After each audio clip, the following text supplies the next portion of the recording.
সবাই জানেন যে দেশের ফুটবলে এখন এক সুবাতাস বয়ে যাচ্ছে হামজা চৌধুরী আসার জন্য। ঠিক এই মুহূর্তে আমরা জানতে পারলাম যে ফাহমিদুলকে বাদ দেওয়া হবে। হারিয়ার কাবরারা উনি নিজেই কিছুদিন আগে ফাহমিদুলের ডান পায়ের শট দিয়ে কিন্তু সে খুবই মুগ্ধ হয়েছিল আর কি।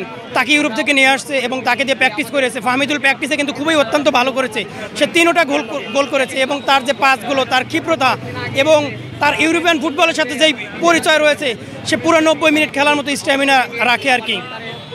এবং ফাহমিদুলের প্রতি যে একটা লেম অবিচার করা হয়েছে এবং একটা লেম চুক্তি দাঁড় করানো হয়েছে যে ফাহমিদুলের বয়স মাত্র 18। ভাই, ফুটবল খেলার জন্য তো 18 বছরই দরকার নাকি 40 বছরের খেলোয়াড়দের খেলাবে তারা। এবং আপনারা জানেন যে ইয়ামেল এবং যখন এমবাপ্পে 2018 সালে বিশ্বকাপ জয় করে তখন তার বয়স কত ছিল। এবং অনেক মিডিয়া বলে থাকে যে ফাহমিদুল বা অন্যান্য খেলোয়াড়গুলো ফরেন খেলোয়াড়, প্রবাসী খেলোয়াড়। এই কথাটা একদমই লেম চুক্তি ভাই, এবং একটা খেলোয়াড়ের প্রতি খুবই জঘন্য ধরনের একটা অসম্মানজনক উক্তি। তো আমরা বলবো যে দেখেন, মেসি সারা জীবন কিন্তু সে বার্সেলোনাতে প্র্যাকটিস করেছে, এরপরে রোনালদো, এমবাপ্পে, নেইমার তারা কিন্তু দেশের বাইরে করেছে।